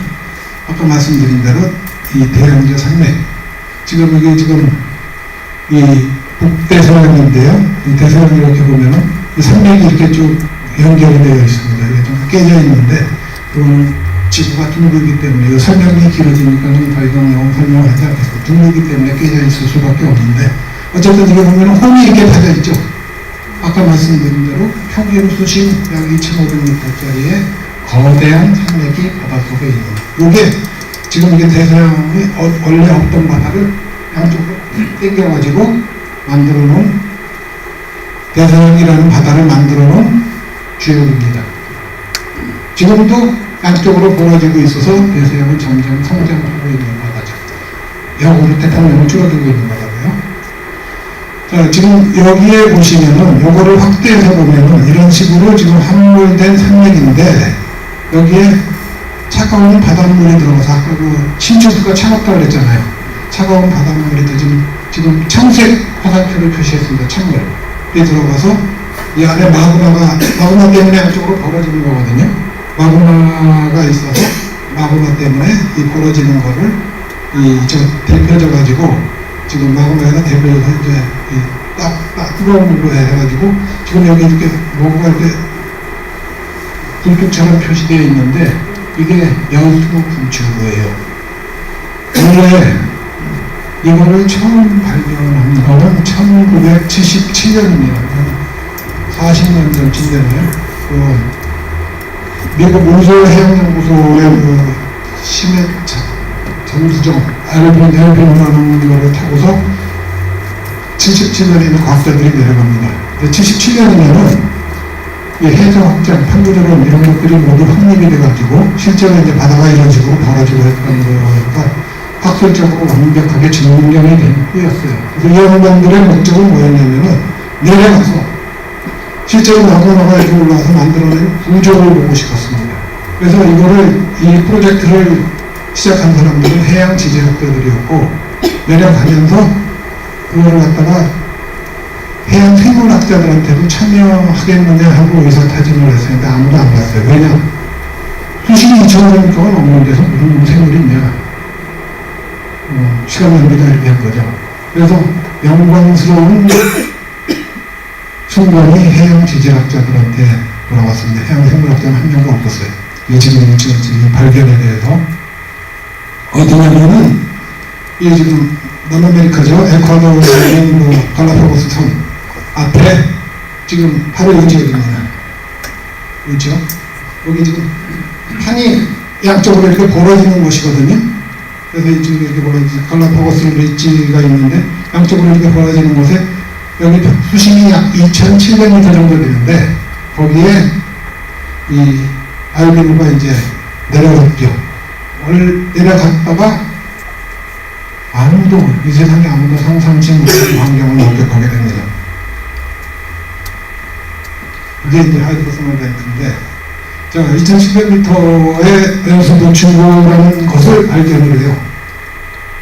연수 분출구라는 거가 있으리라고 일단 그것부터는 상상을 못했습니다. 그냥 마그마가 만든 아까 그런 마그마 구조만 있으리라고 생각을 했는데 바닷속에 굴뚝이 있었어요. 굴뚝들이 있어서 굴뚝에서 시커먼 연기를 뿜어내는 거죠. 자, 그래서 여기 보면은 이 굴뚝의 수온은 350도, 황화수, CO2, 그다음에 각종 금속 원소 때문에 이제 검은 연기가 발생을 합니다. 여기 지금 상상이 갑니까? 그 깊은 바닷속에 관벌레, 콩플레벌레, 게, 새우, 조개 800종 가까운 생물이 발견이 되고, 더 놀라운 거는 제곱미터 1m 1제곱미터 이거밖에 안 되잖아요. 거기에 생물 분포밀도가 4,500개. 그러니까 지구상의 어느 지역보다도 가장 생태계의 분포밀도가 높은 지역을 발견을 한 거예요. 자기가 물론 의심을 했습니다. 이 사람들이. 자, 이게 지금 보면은 두 개인데요.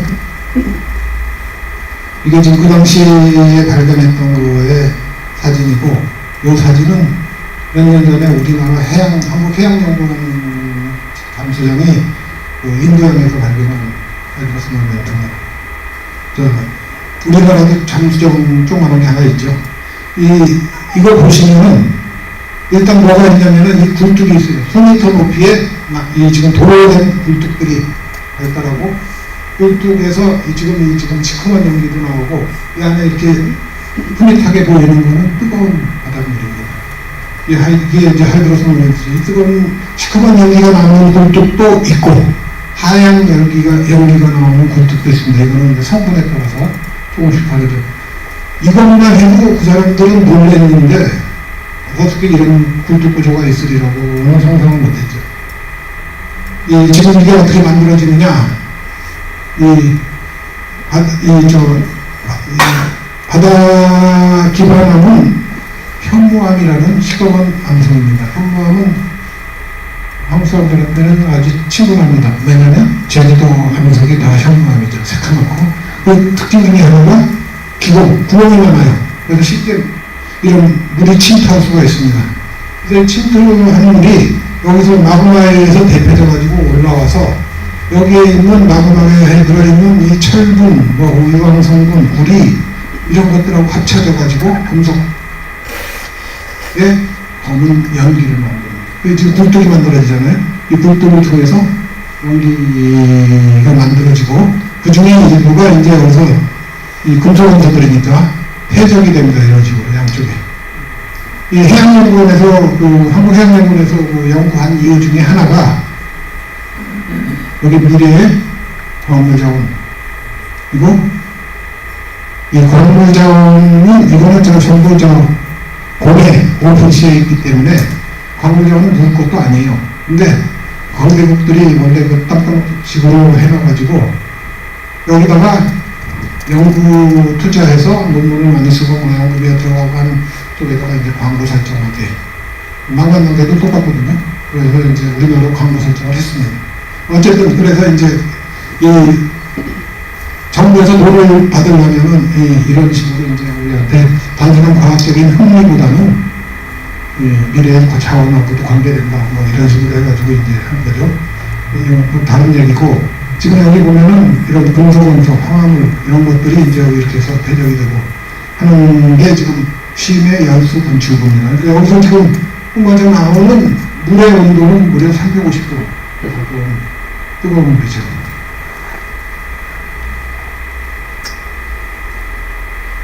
자, 그 사람들이 여기서 발견한 동물들.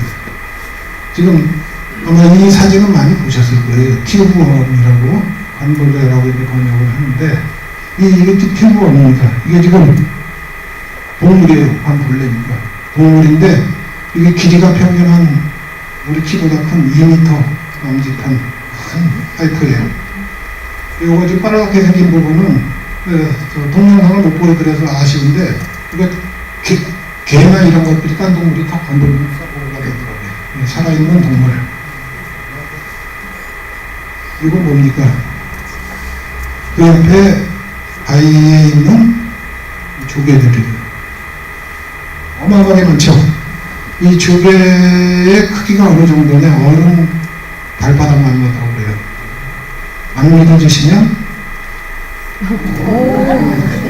77년 당시에 갈라파고스 그때에서 발견한 채취한 이 조개입니다. 그러니까 거기 조개, 뭐 게, 새우, 뭐 이런 것들이 빠글빠글하게 살고 있었던 거예요. 자, 그러면 이 극악한 환경에서 얘네들이 뭐 어떻게 사느냐? 이거를 우리가 케모신테시스 그 화학 합성이라고 얘기를 합니다. 자, 이 환경이 얼마나 극악하냐면 일단 압력, 수압. 우리 수심이 2,700m면은 바닷물은 10m마다 1개월씩으로 나옵니다. 270개월이죠. 270개월 감이 잘 안 잡히실 텐데 동해에서 한 1000m만 해도 제가 보통에서 작업하다가 우리 학생들이 심심풀이 땅콩 비슷하게 이렇게 두꺼운 깡통을 넣은 적이 있어요. 철판거든. 완전히 무거워져서 이 자동차 타이어 그 압력 해가 이 기억도 제대로 안 되죠. 그러니까 이 압력이 어마어마한 압력인데 더 쉽게 설명을 드리면 우리 손톱에 코끼리 한 마리 올라가 있는 정도의 무게입니다. 그러니까 어마어마한 압력인데 압력 이 친구들한테는 아무것도 아니에요. 더 무서운 게 여기 있는 지독하게 해로운 물질들 우리 황화수도 이런 건 사람 마시면은 뭐 죽죠. 이 메테인 뭐 이런 것부터 시작해서 아주 해로운 것들인데 거기서 그거를 갖다가 뭘 하냐면은 이런 것들을 이게 무기물인데 유기물로 합성을 합니다. 우리가 광합성 하면은 광선을 이용해서 이산화탄소를 가지고 유기물로 유기탄소로 바꾸는 게 광합성인데 이거는 빛이 필요가 없어요. 물 당연히 빛도 없습니다. 아무리 맑은 바닷물이라도 100m 이하로 내려가면 빛이 없어요. 캄캄한 바다에서 얘네들이 그 흉악한 환경에서 뜨겁고 이런 데서 이 박테리아가 이런 박테리아들이 이제 사는 생물에 아까 관벌레니 뭐 다른 벌레에 따라서 박테리아 종류가 다 다른데 서로 박테리아하고 공생을 하는 거예요. 아까 관벌레 같으면은 도대체 이 안에 뭐가 들었나 해가지고 그 채집을 해서 봤어요. 파이프처럼 텅 비어 있어요. 입도 없고 항문도 없고. 근데 그 안에 뭐가 들어있었느냐? 유황이 들어있었습니다. 유황이 먹이에요.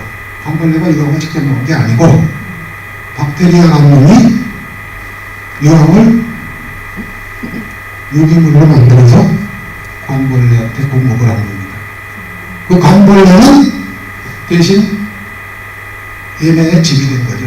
이 박테리아들을 아까 처음 말씀드린 대로 공생이 얘네들의 공생은 그야말로 필수 불가결한 그 악어와 악어새 정도의 공생이 아니에요. 서로 간에 없으면 서로 살 수 없는 그런 공생을 하는 거죠. 자, 지금 여기에 있는 이 박테리아 화학은 지금 암석 틈에서 발견한 그런 이 화학 합성하는 베리어들입니다. 이게 또 무지무지 나오고 많습니다. 자, 그 중에 하나가 폼페이벌레라는 건데, 폼페이라는 이름 좀 어디 좀 익숙하시지 않아요? 폼페이 체험회 나요. 맞아요. 거기서 뭡니다. 이 2000년 이태리에서 폭발한 화산, 폼페이, 에페스비어스 화산이죠. 자, 왜 그러냐면은, 이 벌레는 한 20-30cm 정도 길이에요. 아까 관벌레는 2m 정도라고 했는데, 워낙 작죠. 근데 이거 벌레 보면은, 뭐, 이런 털들이 많죠. 이게 좀 개지렁이 종류인데, 이 털들이 많습니다. 이 털이 뭐냐? 이게 방열복입니다.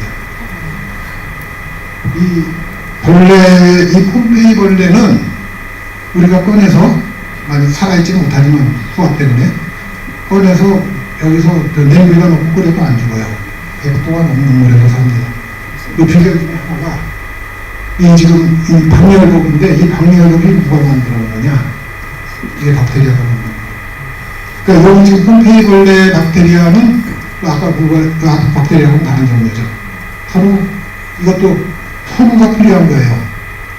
이 박테리아가 여기 붙어서 자기 집이 되는 거고, 이 폼페이 벌레는 이것 때문에 안 타 죽는 거죠. 안 타는 게 아니고 안 죽는 거죠. 100도가 넘는 온도에도.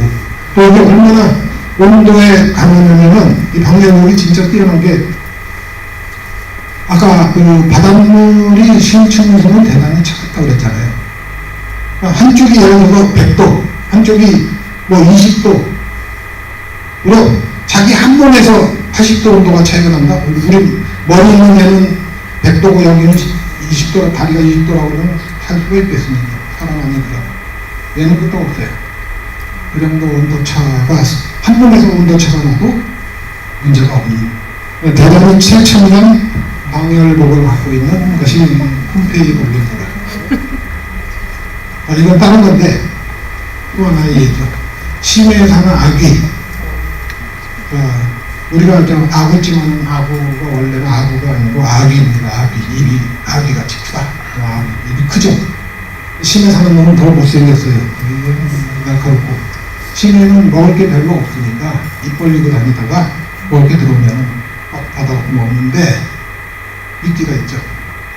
낚시 미끼. 이게 빛을 내는 발광하는 낚시입니다. 뭐가 발광을 하느냐? 요 아니냐고 발광을 빛을 낸다. 빛을 내는데, 이 빛을 내는 그 역할을 하는 놈이 박테리아예요. 박테리아가, 빛을 내는 박테리아가 얘한테 붙어가지고 서로 공생을 하는. 그러니까 이렇게 극악한 환경에서는 서로 돕지 않으면 살 수가 없는 거죠. 그래서 공생하는 그런 박테리아. 그래서 이런 곳이 바로 이 심해에 있다는 겁니다. 자, 그래서 우리 참여했던 사람들이 무슨 얘기를 하냐면, 카바나 교수 얘기가 여기 좀 보면은, 우주의 다른 행성에 생명체가 살고 있는 거로 연구했지만 빛이 전혀 없는 심해에 새로운 생명체가 존재한다는 사실을 알게 되었다. 오클라호마 대학 켄지 교수의 같으면은 최초의 생명체가 뜨거운 곳에서 탄생했으리라는 것이다. 바로 이것이 300도가 넘는 뜨거운 심해가 생명의 길과 진화의 수수께끼를 풀 수 있는, 이 생태계를 발견한 다음에 생명의 기원에 대한 생각 자체가 바뀌었습니다. 생명이 이런 데서 살 수 있다. 이런 데서도 발생할 수 있다. 지금 현실을 우리가 보고 있는 거예요. 그러면 아까 그 태초의 지구, 막 그걸 끓으면서 비 오고 한쪽에서 비 오고 누군가 우리 생기고 하는 그 흉악한 환경, 게다가 위에 산소도 하나도 없고, 그렇죠? 각종 유해한 가스만 잔뜩 차 있는 그 지구에서 생명이 있었을까? 아마 얘네들이 있었을 것이다 하는 거죠. 그래서 이제 그 생명과 진화의 수수께끼를 풀는 게 여기가 이게 지금 큰 변화 중에 하나입니다. 그다음에 그래서 이제 제 문제 정리를 한번 해보죠. 지구 생명수의 지초가 아까 우리가 35억년짜리 시아노박테리아 화석이 호주에서 발견되었다고 했는데, 제가 이거를 방해한다고 오케이 한 다음에 두 가지가 새로 논문에 떴어요. 하나가 아까 보여드린 그거고요. 하나는 그보다 더 오래된 화석이 발견이 됐습니다. 이거 호주에서 발견된 화석 때보다 더 오래된, 정확한 나이는 모르지만 일단은 이 사이의 나이에 미생물에서 이 발견됐습니다. 여기 박사님 계시지만 이게 어디에 발표되냐면 네이처라는 과학 저널로서 최고의 저널이 네이처하고 사이언스인데, 이 네이처에 실린 논문 같으면 대단한 논문이죠. 어쨌든 그게 네이처에 발견된 건데요. 자, 여태까지는 지금 35억 년 된 시아노박테리아가 가장 문제됐다고 생각을 했는데, 여기서도 이제 이게 발견을 했어요.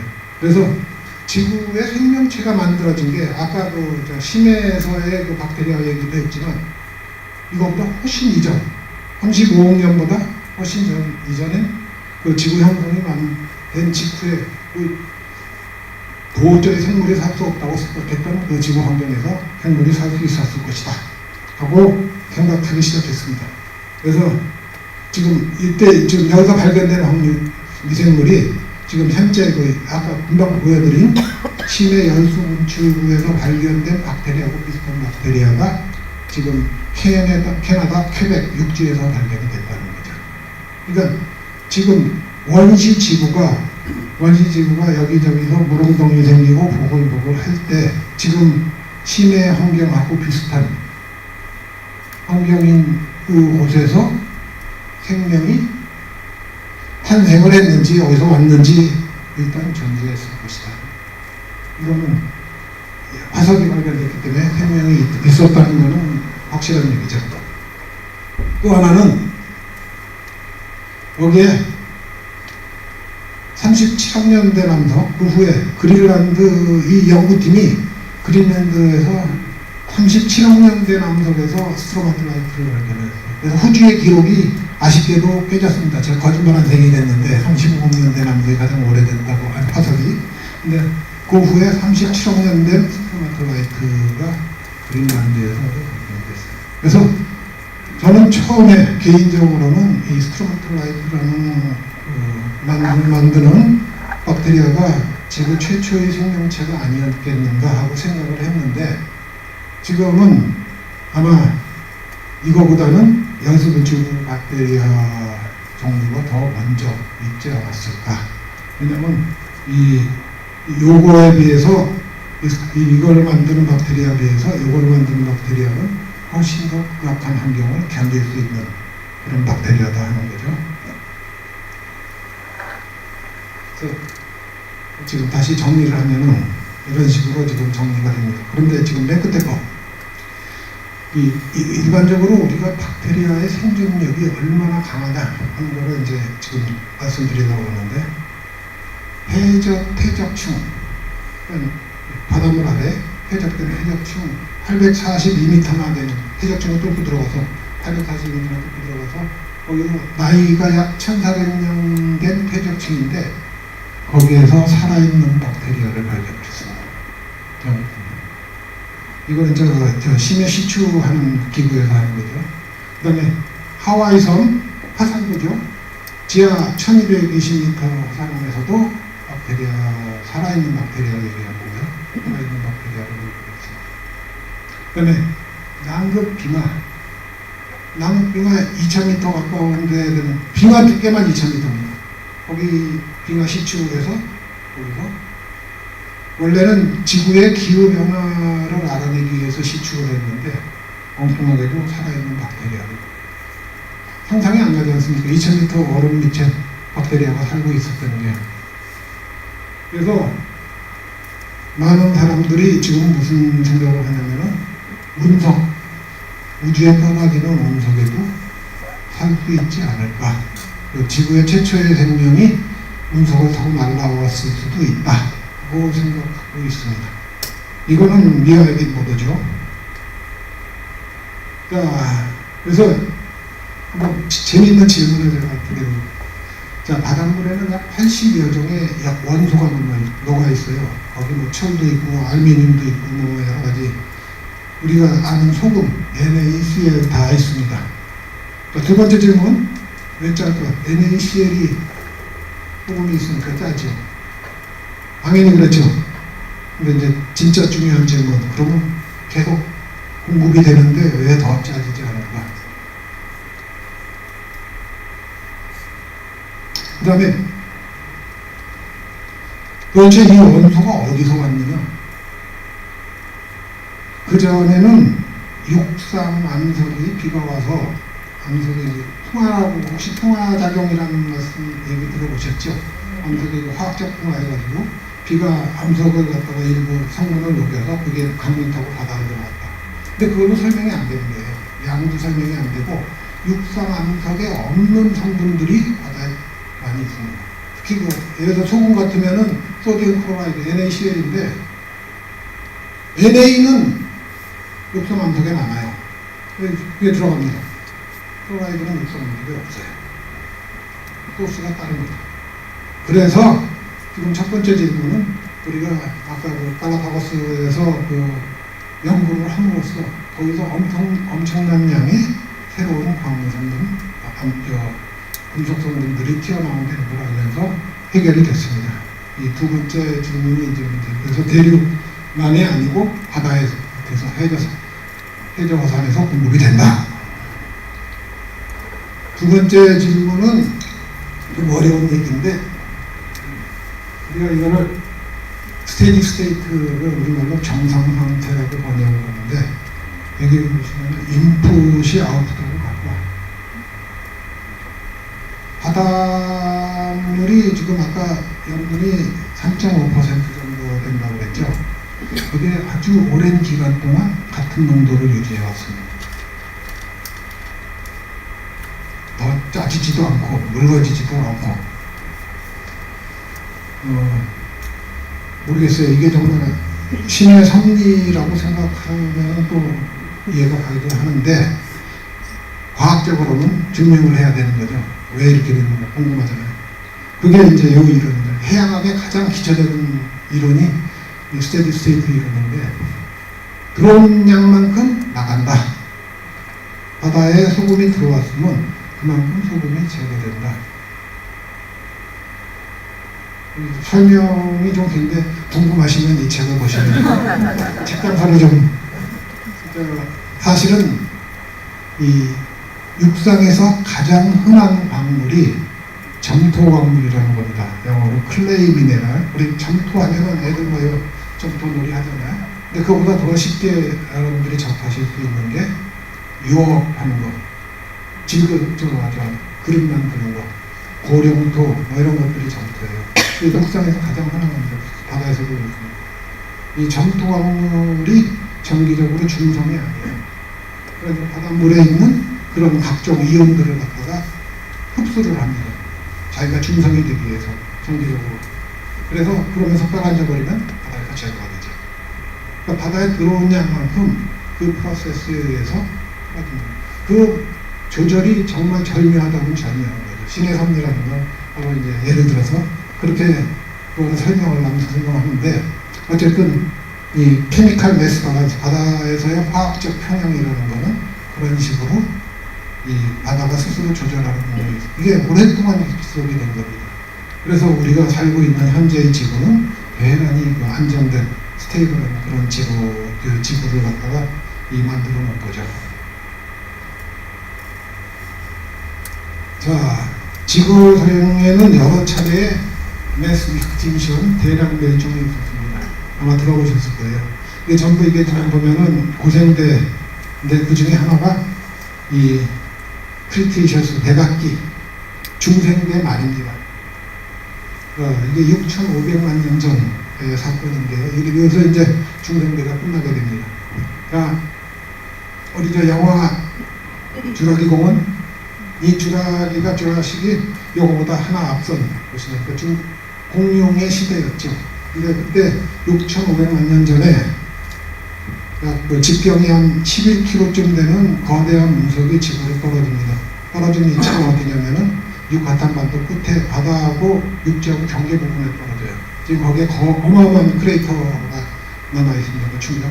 그 충격 때문에 지구에 핵겨울이 오고 지구 지금 끌어올라가지고 전부 저 햇볕을 차단하고 그 핵겨울이죠.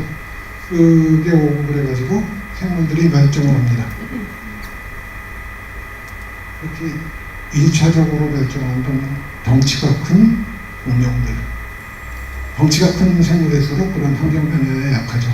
근데 지금 대량 멸종이라고 지금 얘기를 했는데 여기 보면은 이런 것들이 이만큼 지금 사라졌는데 대량 멸종이라고 해서 완전 멸종은 아니에요. 그 당시에도 일부 생물은 특히 깊은 바다나 이런 데서는 생물이 살아남아 있었습니다. 그래서 그 후로 이제 약 2천만 년이 지나서 지구에는 새로운 생물이 출현합니다. 바로 우리의 조상이라고 볼 수 있는 포유류들이 이제 바다에서부터 포유류가 만들어지죠. 지금 고래 같은 것들이 이제 해양 포유류죠. 그 다음에 이제 역성 포유류가 만들어지고 유인원들도 나오고 뭐 어쩌고저쩌고 이제 그렇게 되는데 이 대량 멸종을 말씀드린 이유는 제가 요즘 그 생각을 해요. 엊그제 그 뉴질랜드에서 왜 끔찍한 천사가 있지 않습니까? 이 앞에다가 영어로 휴먼 매스 익스팅션이라고 해야 되지 않느냐. 이 상태 어떤 생물도 스스로를 갖다가 자살 상태로 망치는 생태계는 없었거든요. 인간만이 스스로를 망칠 수 있는 유일한 생물인 것 같아요. 예를 들어서 전 세계 핵전쟁이 일어나서 인간이 다 멸종했다. 그러면 이 대량 멸종에서 살아남는 생물이 있느냐? 당연히 살아남죠. 아까 말씀드린 그런 박테리아들은 전혀 끝도 없습니다. 인간만 죽었다 그러지. 그래서 정말 넥스트 익스팅션이 휴먼이 아니기를 정말 간절히 바랍니다. 자, 그래서 이제 정리를 해볼게요. 호주는 이제 그럼에도 불구하고 아직까지는 이 기록을 그대로 갖고 있습니다. 43억 년 된 세계에서 가장 오래된 암석이 아직까지 호주가 가지고 있는 기록이에요. 지금 이 화석의 기록은 지금 최근에 발견된 캐나다한테 뺏겼지만 이 기록은 아직도 가지고 있답니다. 지금 지질학 교과서나 해양학 교과서 보면 당연히 가장 오래된 화석도 호주에 있다고 하는데 지금 최근 나온 논문에 이제 그렇게 되는 거죠. 다른 행성에도 이런 생명이 있을 것이냐 이제 끝나갑니다. 자, 행성 아까 생명하면은 뭐라고 하게 있다고 그랬잖아요. 지구만이 물이 있을까? 이거 말고도 많이 있어요. 근데 지금 제일 우리가 관심이 있는 거는 화성이죠. 앞으로 뭐 인간을 이주시키느니 저번에 마션인가 하는 영화, 맷 데이먼 나오는 그 영화에서 이제 화성에서 생존하는 얘기가 나오는데 가장 문제가 되는 게 화성이 우리보다 중력이 작기도 하지만 대기도 그렇지만 물이 문제가 되는 거죠. 근데 여기 보면 과거에 물이 있었다, 없었다 하는 얘기가 있죠. 증거를 보여드릴게요. 이 화성 사진입니다. 화성의 협곡이에요. 이거 보시면은 이 협곡에서 지금 이런 식으로 물이 흐르는 흔적 같은 게 보이죠? 더 재밌는 거는 그 밑에 이렇게 물이 흘러서 흙이 만들어진 지구에서 볼 수 있는 협곡 밑에 있는 산상비들이 만들어집니다. 이거는 상식적으로 물이 흐르지 않으면 생길 수가 없는 그런 구조예요. 과거에 화성에 물이 있었다 하고 우리들은 믿고 있습니다. 그런데 그 시기도 또 재미가 있어요. 정확하게 뭐냐면 10,000년에서 1,000,000년 전. 10,000년이라면 최근이거든요. 일반인들은 10,000년 하면 오래된 걸로 생각하지만 지질학자들한테는 10,000년이면 어제보다도 더 가까운 과거입니다. 그러니까 최근까지도 화성에 물이 있었을 것이다. 그래서 지금 어떻게 생각하냐면은 화성의 물이 지하수 형태로 있을 것이다. 또 양양 극지방 밑에 그 얼음 형태로 있을 것이다 하는 그런 추측도 하고요. 자, 이 지하수 형태로 있는다. 우리 지구에도 예가 있어요. 아프리카 사하라 사막에 리비아 녹색혁명 일으켰죠. 우리나라 동화건설인가가 거기서 그 지하수 펌핑해가지고 거대한 파이프로 물을 공급해서 녹색혁명 하는데 카다피가 살아있을 때 거기다가 이제 농사짓고 했습니다. 그 거대한 물이 어디서 오느냐? 사하라 사막이 예전에 사막이 아니었어요. 옛날에는 아주 숲이 우거지고 강과 호수가 있었던 그런 곳이죠. 지구가 변해서 지금 사막이 된 거예요. 그러니까 여기도 마찬가지로 지하수 형태로 그게 남아있을 가능성이 있다 하는 거죠. 그러면 화성에도 생명이 충분히 있을 수가 있는 거죠. 왜냐하면 이거보다 훨씬 더 어려운 환경인 아까 심해 속에 사는 박테리아를 생각해보면 또 그 박테리아들이 대부분 이 향기성 박테리아입니다. 향기. 그러니까 산소도 싫어하는, 산소가 없는 데서 사는 박테리아들. 산소가 있어야 되는 게 아니에요. 이 물만 있으면은 살아야 되고 또 물이 없어도 그런 중화산 데서도 살기도 합니다. 아마 이게 끝인 것 같은데, 네. 오늘 강의는 여기까지 하겠습니다.